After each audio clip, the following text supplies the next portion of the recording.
Past players, past legends, past legends.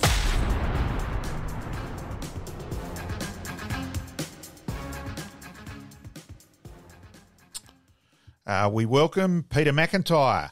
397 first-class matches, 322 wickets, and vitally my favourite ever innings of 6 not out. Welcome, Macca. G'day, how are you? Good, mate. Let's start, obviously, from Victoria. Where did you start your junior career, mate? My junior career or my first-class career? Well, let's start. We'll start with juniors. Yep. What was your junior club? My junior club was a place called Romsey, which was about an hour out of Melbourne, so sort of past Sunbury in Victoria. So I played there at Romsey with my father and 2 brothers, and then headed to Essendon Cricket Club at 16 years of age, where they don't have juniors. So I was basically in their 4th team when I arrived at Essendon. And moved through the ranks there, obviously.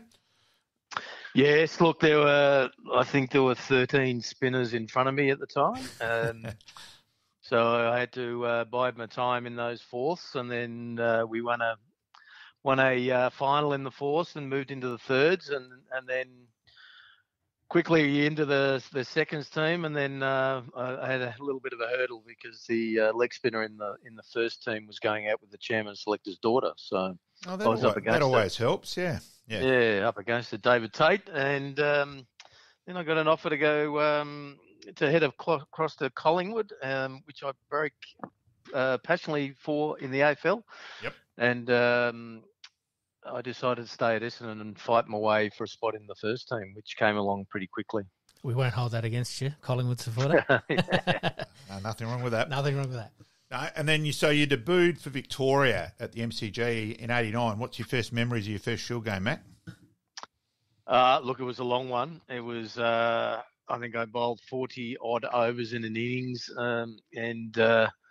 It was, we played Western Australia in that, my first game. And they had Jeff Marsh, Mike Valletta, but I think Dean Jones made a lot of runs in that game as well. So, it was a very much a welcome to first-class cricket from bowling in, 2-day matches in club cricket to a 4-day when you're bowling 40 overs in an innings. So, Who was your first wicket? Oh, I think it might have been Jeff Marsh, I think. Claim that either way. Yeah, Claim that either handy. way. We're not going to argue, mate. Matt. Yeah, it was either he or Valletta. I think Mike Valletta. Yeah. And then you had some time with the Commonwealth Bank Cricket Academy over in South Australia. And yes. And of course, there was a certain blonde leg spinner in Victoria probably starting to arrive. And then you moved over to South Australia. Go through that decision and experience, Matt. Yeah, look, I'd call him my blonde problem over across 13 years. So, unfortunately, he was just a superstar, wasn't he? And and to compete for the one spot was difficult. But headed across to South Australia and lived with Terry Jenner for a little while. And Warney went off to Glenelg somewhere in a hotel or motel or whatever it is, and Rod Marsh was our coach, and sadly all 3 have gone with heart attacks now. So I'm the sole survivor out of the 4 of us. So did you ever get to bowl with Shane Warne with Victoria? Not in Victoria, No. No, but I did in my first Test match, which was we'll get to that. Which was fantastic. Yeah, but look, I headed back to Victoria. Circumstances were against me across there. I think I was out of favour with several unnamed, personalities at the time. But Terry Jenner coaching Tea Tree Gully, so I decided to head back over and have a shot at playing for South Australia here and being coached by Terry Jenner. And he said to me, I will get you a baggy dream eventually. And he did. He's a great man, TJ. Sarah missed as well. I did a few coaching clinics with TJ and, fascinating. No better person to talk cricket with, theories which could go in many different directions. And he was he was a fascinating man. Now, Australia A, you had some success with that in 94, 95, Macca, which probably helped as well. Yeah, I think so. Look, it was I'd had a pretty good season, 94, 95, and it was great that they introduced the Australia A concept, and it was really interesting that by the end of the try series that it seemed like the crowd was on our side. Yeah. They were barracking for the underdog and wanted us to knock Australia over, and I don't think Tubby Taylor was very happy about it at the time. So yeah, I think Tubby he took exception to that probably more than anyone else. Actually, yeah, he did. He didn't like it. He did not like it, and we had some serious players in that Australian A side, so that went on to play many matches for Australia, the Australian team. So. Well, it certainly helped Bluey's get Bluey's test debut as well. That's right. Yep. And Georgie played in that as well, and Hags played a little bit as well. So there was a South Australian connection there as well. Now, Baggy Green, number 364, and of course debuting here at Adelaide Oval against England. Macca, go through your memories there, and of course, obviously, one of them's batting with Bluey. So yeah, and Bluey caught your first wicket too, I reckon, on memory. He did. I think that was Mike Gadding. And look, to actually, I suppose, have a friendly rivalry with Warney over many years, to eventually be chosen for my debut in an Australian side, not replacing him but playing with him. Yep. I was quite chuffed by that, and I'd come off a pretty good season, pretty confident, and I guess it was the whole, Adelaide Oval factor, 2 leg spinners against England. And I'll just start. And of course, they started on Australia Day back then too. So we, with the Test match opening on Australia Day, was another special day as well. So, but batting wise, didn't have a great match, but got Bluey to his first 100 in Test cricket. So you can go through the conversation with Bluey about batting against Devon Malcolm there, Macca. Yeah, look, it was. What was he? He was, I think he was 92 not out overnight or something. Yeah. So I thought I'd better take him out of the general Havelock just for a little celebration. So the night got away from us a little bit. I won't say what time we got in, but I can't believe it got away from you two. Yeah. No. So we anyway we clearly set not a up watch between them. No. So we set up for the next day, and wickets tumbled, and then Craig McDermott went down with bowel obstruction. Bowel, something wrong with his bowel obstruction. I'm sorry, Macca. I've actually had 2 of those operations myself, and so I know it's certainly the most pain I've ever been in. So I'm one who won't make any. Yeah, I've got vivid memories of that, well and truly. So yeah. Anyway, he took off to hospital, and I got elevated one spot. So batting with Bluey, and then having to face Big Debbie Malcolm, who I had all sorts of trouble with. I could not see the ball out of his hand. He was wide of the crease. He had an action that I just couldn't pick up. Whereas Bluey, Bluey with his short balls and pull shots and facing fast bowlers, it was pretty easy for him. So I just walked down the wicket and I said to Bluey, "You got to get on with this because I am not here for very long." And that's when he started to charge the bowling and started charging, I think, Big Angus Fraser and Phil DeFreitas. And anyway, we got him there. And he got 100. So I will recite an episode with Macca early on. Let's be honest, I've never been afraid to state my point of view, Peter. And so it's a Shield game. Young blew it, and he got moved down the batting order in a run chase. And by Bluey's own admission, he didn't exactly hit him that well when he came in. Anyway, we'd won the game, and we're in the Chapel Bar, a.k.a. the Magic Cave, after South Australia have won. Yes. And in marches P. McIntyre, comes straight up to me, starts having a crack. How dare you get stuck in a blew it, and that rah-rah. And I'm about to defend myself, and my mate with me said, Jeff Wilson, who does listen to our podcast each week, said, Macca, I'd love to say it was Malcolm, but it was actually the guy in front of us. And you just went, oh, okay. And that was it. We moved on. Terrific. Yeah, so a bit of fun. Long time ago, eh? Yes. Ready to tear shreds. Yes. Oh, well, let's be honest, when you're a person who goes to Shield cricket, there ain't that many of us. So you do know it. We all know each other in South Australian cricket and all that side of things. Now, you test a boo, and then, of course, the other famous thing, and, you bowled the other ball of the century to remove your bunny. You only took your 2 balls, a certain player who could bat a bit, Macca. Yeah, you got that right. The other ball of the century. Let's just confirm that. So, yeah, if you compare the 2 balls, they're very similar. So, look, we're next Test match in New Delhi, a one-off test, and myself and Brad Hogg on that trip in the team. Warney had injured the hand or the finger, I think the tendon in the hand. Yeah. So, so we got in the second Test match and managed to had Sachin Tendulkar, first game as captain, so managed to pick him up for 10 with the other ball of the century, caught a first slip. So finished with 3. I reckon I could have had 5. Ganguly ran at me, hit his thigh, and Hills missed the stumping. So you only make your kids watch that 3 hours a day, isn't it? It's just 3 hours. We've had it on constant loop here as well, so it's all good. Look at the drift. Look at the drift and the amount of spin. My God. Getting Tendulkar's a pretty special achievement. He doesn't get out cheaply too often, that's for sure. No, especially his first game as captain as well. So rubbed in. Yeah. Certainly something you can wear forever. Now let's move on to my favourite ever game of cricket as a spectator, and that the Shield final. I admit to both Peters with that I may have put a jumper on and jogged 5Ks to the doctor's and walked in, and the doctor looked at me, was sweating, and I got a week off from work straight away. So, so that was it.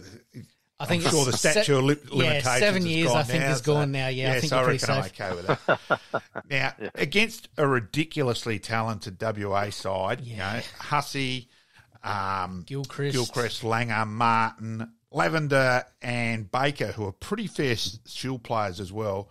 But there was a certain guy who really, while as cricket nuts, we all knew this guy was good, but a certain A. Gilchrist announced really to the cricket public that, hey, this guy was way better than good.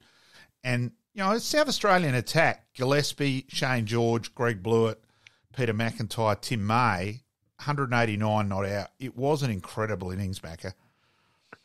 He had a strike rate of 101 and, batting at 7, and we had them at, 6 for 251, I think, and then went up to 7 for 291. We thought, okay, we'll be able to sort of keep this to 350, and he just went bang. And he put, there was a temporary stand in those days, and he put Maisie and I into that stand quite regularly. And, that Hogg got a 61, and they ended up, declaring it 9 for 520. So that really turned, batting first as well in Adelaide.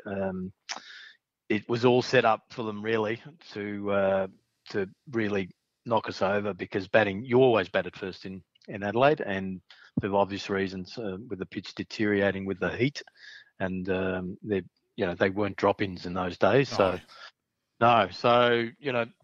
pretty big score. So we had to come out and bat pretty well. So and Nobesy got 100, 103, and that. Yep. A few other James Brayshaw 87 before getting run out. We've probably had a few other guys who got starts. Both Buff 43 and Jamie Siddons 38. So we probably could have made a few more. Really, I think that was our general thought that we left a little bit out there. I think one thing when WA batted again, which is probably forgotten a little bit due to the rearguard action of winning at the end, was Bluey running out Damien Martin and Buff running out Gilly, both for Ducks and for Norton too in the second innings, was a vital part of making WA have to bat that bit longer than they probably wanted to. Yeah, and another guy announced himself too, Jason Gillespie, right? So yes, he took 4 for 33, and he arrived on the scene as well. But to hold them to 169 was a great effort. Again, they declared. Yeah, look, that run out was crucial of Gilly from Wolf, and that was side on amazing run out. Yeah, amazing. So, and then they didn't quite recover from that. So holding him to that was probably, it swayed it probably across to us a little bit more. But we still had to hold out. It's a 5-day match, remember, in those days. Yes. So, well, it still is. It still is for the final. Yeah. So. And then it fluctuated a lot on the last day. Like we lost it. We were 2 for overnight. Then Dizzy was night watchman got out. Then Boof getting out for a duck. We all sort of. Yep. I remember all of us heads down and hold your breath. Yeah, for the worst. And then Bluey copped an LBW, which was absolutely plumb if you were playing with 9 stumps. Hurt us a bit, obviously. And then, that afternoon, go through your whole the whole feelings of that afternoon, Macca. It was like it was, I'd actually, I'd been to dinner with Maisie. We went to a favourite Indian place that we used to go to, and Maisie said, this is going to go down the wire. I reckon, like, it's going to be really close, and thinking we could potentially win it, but draw it at the same time. Anyway, Bluey was in top form in those days, and then our middle order sort of collapsed a bit, and then Brayshaw got going with Bluey, and then Brayshaw went back and tried to pull hog and went straight up in the head. Shocking shot. Yeah, shocking shot. We always remind Brayshaw about that shot, actually. So we should. Yeah. Yeah, and then of course Siddons had hurt his hip, which it was pretty silent at the time, and he doesn't sort of whinge a lot, Jamie. No. Anyway, then he had to come out with basically a really injured hip, and I think it was just we got to lunch, I think it was, or tea time, I reckon. And Nielsen got knocked over by Angel not long after. Yes. Yeah. But, Jamie was out there for like 2.5 hours, right? Yeah, 134 minutes, 166 minutes for 134 balls for 4 runs. Yeah. And it was a 4 that he hit too.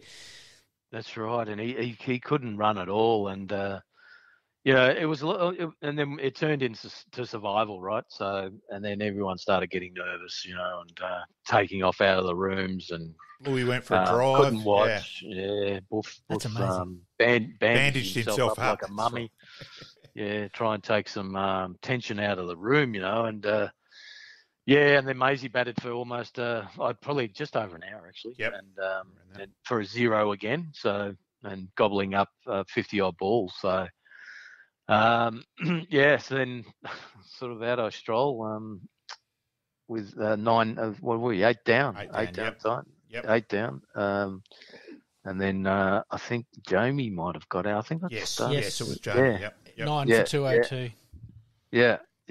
And then our strolls Georgie. So I try to remember. I think I batted for nearly an hour, but we had to get through a dozen overs, I think, so something like that. So could you hear the countdown from when the crowd started counting? Yeah. It was to the Green Bottles. Yes. Yeah, the Green Bottles song. They started singing that, and I remember the crowd jumping the fence, inside the fence. The last over. It was like and I was strolling off to square leg most of the time, trying to gather my thoughts because there was so much sledging going on that. What made you? I had to get out of it. What made you decide that you'd take Julian and Georgie would take Brad Hogg? Look, I probably was more comfortable with facing the quicks than what Georgie was, and the message came out that I should take the quicks and Georgie take the spin. Okay. I must admit, Georgie came out pretty relaxed. I mean, he was always an anxious fella, and that's true. Yeah. Yeah, he seemed pretty relaxed at the time, which I found a little bit strange. But maybe he was putting his shield on. Or... maybe someone slipped him something. Calm him down. Good guess, maybe. Yeah. But then I started.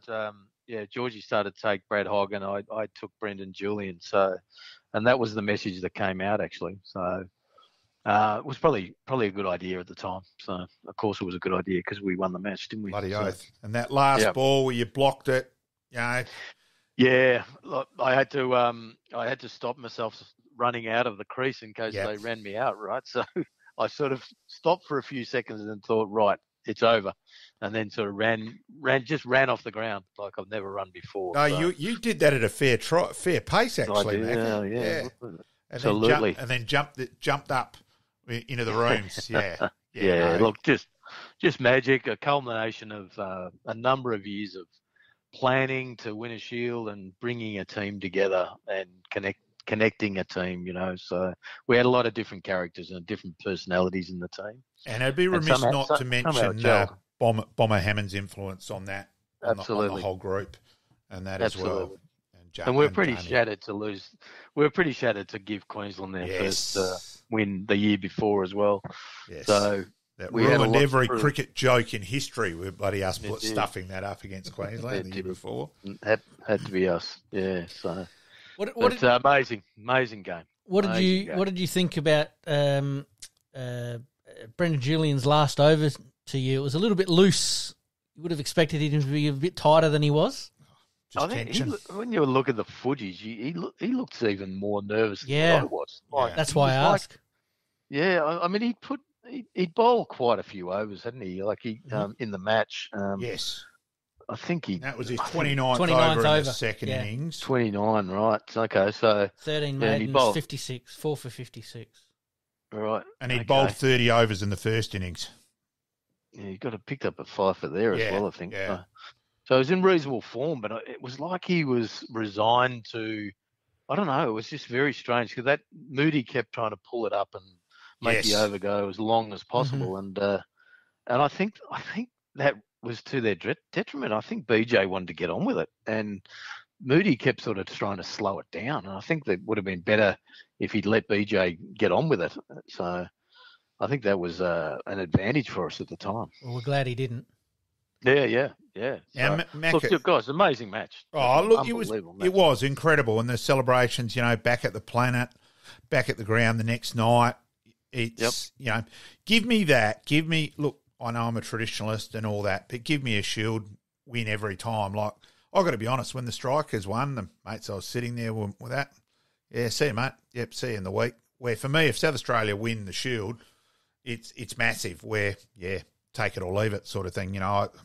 I admit I'm state biased and that, and I go to Shield cricket. And it's 26 years ago. Very sad, right? Yes. Now we need to do something. Yeah, we will get to that at the end. I've got to admit that is my last point, actually. Now, Macca, there'd be a certain. There's another game too where you had an incredible game of district cricket where you won Tea Tree Gully a flag. Now, go through that a bit because Damon Hall would certainly, who does listen to our podcast from Canberra, would have had a crack at me if I hadn't mentioned that game in your contribution, mate. Yeah, so a massive week for myself. Yes. Finished the Shield on the Wednesday, celebrated pretty hard for the next 3 days, and then I sort of realised had a club final to play against Adelaide, which had Dizzy and Ben Johnston and Nobesy, pretty reasonable side. So I thought I'll head down to Magic Mountain. I'll just go and run up and down Magic Mountain and sober up and get myself right and gather my thoughts. And anyway, we got. I ended up going out again that night, actually. So bloody Maisie, I couldn't get away from Maisie. He just wanted to celebrate so much, and we spent a lot of time at that Planet. But yes. Well, it did help they had shares in the place, didn't it? Yes. Yeah, exactly. And look, we batted first. I think we made 176. I ended up getting about 17. I don't know how. I probably saw 3 or 4 balls at a time because I was batting. But anyway, we finished that day, and lo and behold, I'm back at the Planet again, aren't I? So we went all night, and I reckon we probably got to about. There wasn't many of us left, but we got to about 6 a.m. and anyway, we started walking out, and Maisie said, "Have a look at this rain. It's pouring down. You're not playing today. Let's go back into the bar, right?" So we go back in, and it gets to 8:30. Have a peek out again. It stopped raining, and I said, "Maisie, what Adelaide Oval's like, the covers and everything. I reckon we're going to probably start on time." So I cab it home, grab my gear, and go straight to the ground. I was a little bit late for the warm-up, but that's okay. So away we go. And we got to tea time, and they were 6 for 171, Adelaide. And I just said, I was so dog tired. I've been living on adrenaline, and I just said to Marty Fall and Bob Zatto, I said, why don't we just stay out here and get this over and done with? And Marty Moose Fall, he just said, you know what, funny things happen, Macca. Let's go in and have tea. And we heading into the tea break, and they're seeing champagne and T-shirts come into the Adelaide room. They'd obviously thought they'd won it. So we were in there having a giggle, and so thinking we're in all sorts of trouble. So we go back out, and I was paired with Derek Woodcock, who eventually became an AFL umpire. Yep. Yeah. And anyway, they didn't score off us for about 25 minutes, and Dizzy was batting at the time as well. And they just didn't score. And I thought, what is going on? They only need 5 runs to win.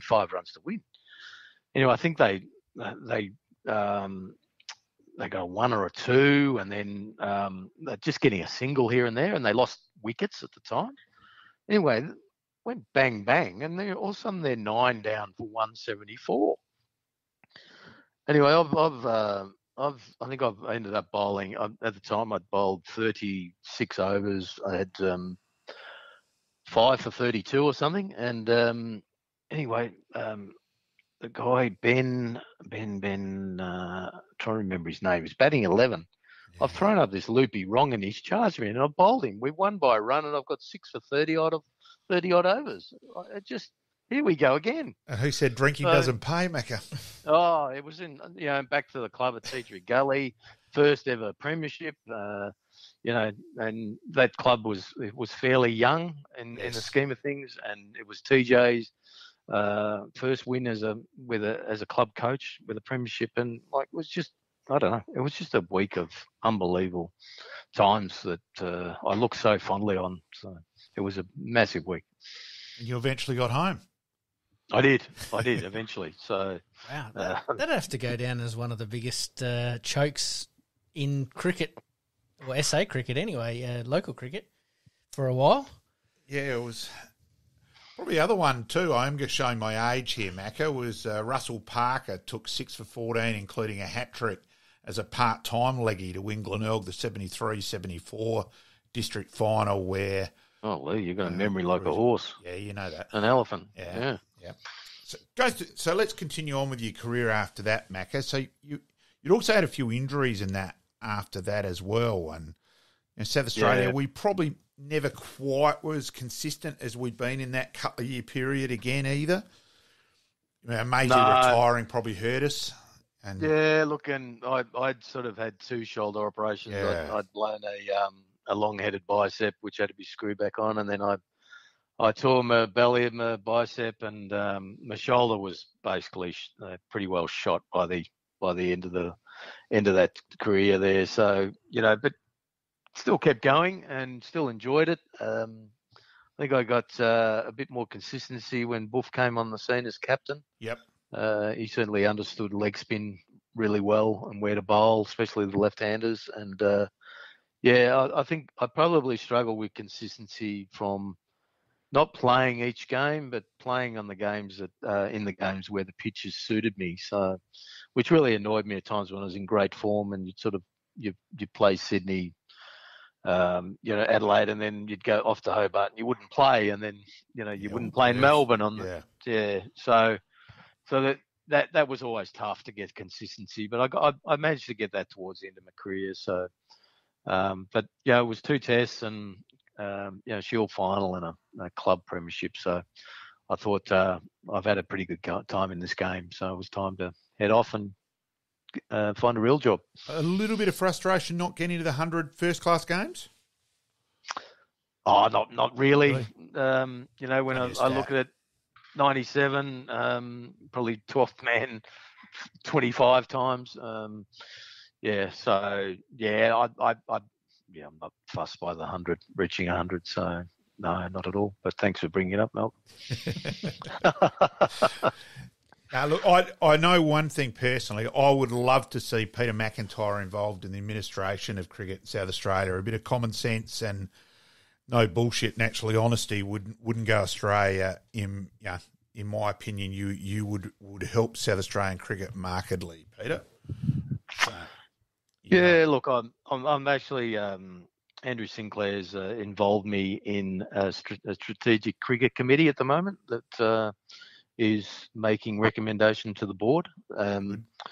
So our first, I suppose we're trying to embed some vision and ambition and try and change things up and try some different things. Let's try some things. And I'm just not sure on the two divisions. I'm not a yes or a no against it. I've heard a lot of the negative stuff. I'm just not sure. It's going to be interesting, So therefore, does Tom Kelly, just using the thing that Sturt went down, does he have to change clubs?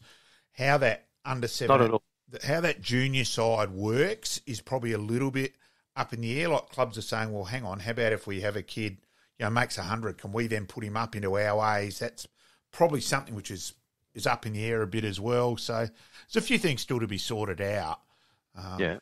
So this is where we've got to have vision, ambition, Malcolm. So the idea is to bring the under-19 team together and start gelling, connecting them together as a team in 2-day cricket. It's only in 2-day cricket, by the way, the two divisions. There's still the one days where they all play each other.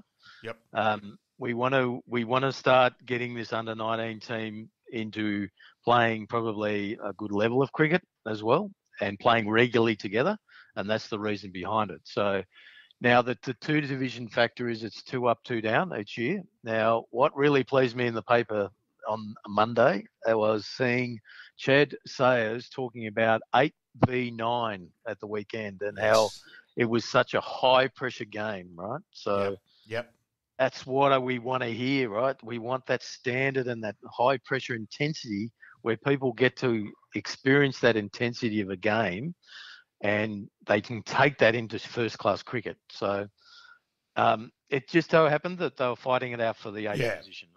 Now, I must admit I did call into Woodville not knowing whether the result at that stage, because I'd commentated a Sanford SANFLW game and called into Woodville, and it was pretty big celebrations. It was like winning a flag, effectively. So, And look, we've said 3 years. This is the 3-year plan.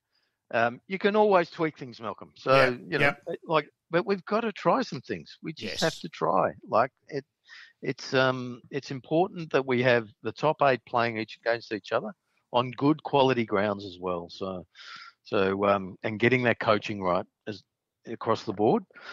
And then we're now looking at the junior system and how the junior system sets up in the next period of time. So I'd love to see Sturt move up to Mount Barker. Yeah, I'd love to, and like Northern Districts move out to Gawler. Let's get our grounds and people playing where young guys are living. I reckon that's, instead of at the moment where we've got East Torrens, Kensington, Sturt and Adelaide all so close together, let's move a club. I've always had that thought.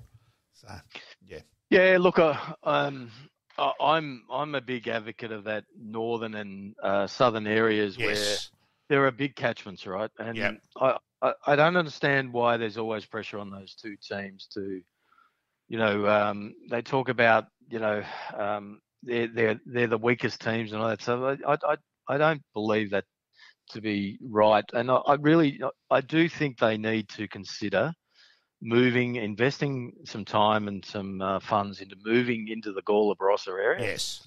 Picking up a lot of juniors there and a lot of players, which are probably a little bit resistant to coming into Northern Districts.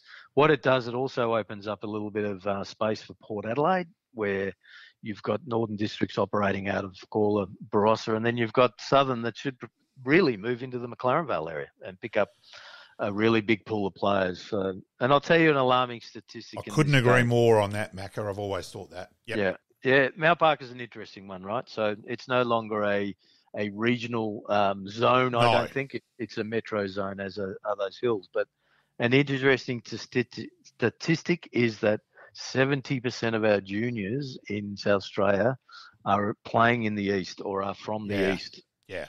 And you look at a Trinity Grammar, which has 4,000 kids going to it. They can't field 2 cricket teams, and that's a real concern, right? So, so we need to look at statistics and work through, how do we distribute these juniors into other clubs and get a really good club system going, or junior system going, where the kids are playing on great grounds as well, right? So we need to redesign what the weekend looks like and which level of, is it under 17, under 15, 14? Let's get it right. Yeah. Yep. So there's a lot to look out there, and then you've got the female cricket as well. But we need to get going as well because we've only got 5 sides, I think. So we need to make sure that the females are playing cricket in this state as well. So, especially because let's face it, the Scorpions and the Lady Strike have been successful. Yeah, we need that to continue to grow. No doubt about that whatsoever. And I've got no doubt we'll get to that as well. So, we'll look at the Premier Cricket, which we've done. We'll trial this 2 division. There'll be some initiatives in the junior cricket come through in the next few months that everyone will hear about. And then no doubt we'll move on to the female competition as well and try and get that going. So will that be based around academies for those areas? Something along those lines? That's in the mix, absolutely. Yeah. Investing in academies, working with community cricket, which is very, very important, by the way. Yep. Making sure that they're set up as well. So we need to be working with those community cricket clubs as well because, they supply a lot of these juniors as well and some of the seniors. So we've got to work it out so that everyone fits into the whole, I suppose, strategic vision of where cricket's heading in South Australia. We've got to be powerful again. And I couldn't agree more. Because it is a real worry in terms of, I'm involved, at Payneham, and without the ethnic side of things, and which is fantastic, we'd really be struggling to field our sides now, and it's harder and harder getting people to commit for both days. People, with work, except where Saturday is now work day as well. So where society's changed a lot. It is harder, and we've got to just try and think as many different possibilities as we can. Yep, and take the tension out of school cricket and club cricket, right? So how do we work together there? There's lots to consider and lots of opportunities. So it's just we need people to have vision and ambition here and try some things. You keep trying things. If things work, great. If things don't, you can always change. So, but we've got to have a go. Well summed up, Macca. And of course, you've been heavily involved in the health industry in general with work and that now for a fair while. With your, I'm in my 23rd year in pharmaceuticals. So, So, with a company called Sanofi, which is a French company at the moment. So, but started in a company you may remember, Falding. Falding, yes. Yeah, so I'm still with those brands and products. So, it's been 23 years. I think I started with Falding the last 2 years of playing cricket and mixing it in with going to the Netherlands and coaching in the Netherlands, playing for Rotterdam. I had 2 seasons over there. So, and I reckon I had 2 of the best years of my career when I was working and playing. It was tough, but it's just I had that distraction work, balance. And, I just had to make sure I was getting my fitness done early in the morning. I'd be leaving as everyone else was coming in. And then in the afternoon, I'd be come for the skills and they'd all be finished. So I'd sort of have to grab, sit-ins or someone to bowl to at the end of the day. But I just felt I had a really great balance of working and setting up a career outside of cricket. So greatly appreciated, Macca, and I'm sure your youngsters are looking forward to only another hour of the bowling, getting Tendulkar tonight, mate. So, no. Greatly appreciated. Look forward to catching up, Mac. Thanks, mate. No problem, fellas. Thank you, mate. Much appreciated, as we said. And just for those stats for everybody, 97 matches, 798 runs in his first-class career, and none more important than the 6 for the Sheffield Shield win. Yep. That's the important six-backer. Bugger the 43 highest ever score. That's the right. six not out's the one. So, no, thanks, fella. I enjoyed the reminiscing. Thanks, Macca. Appreciate it, mate. Okay, thank you. Bye.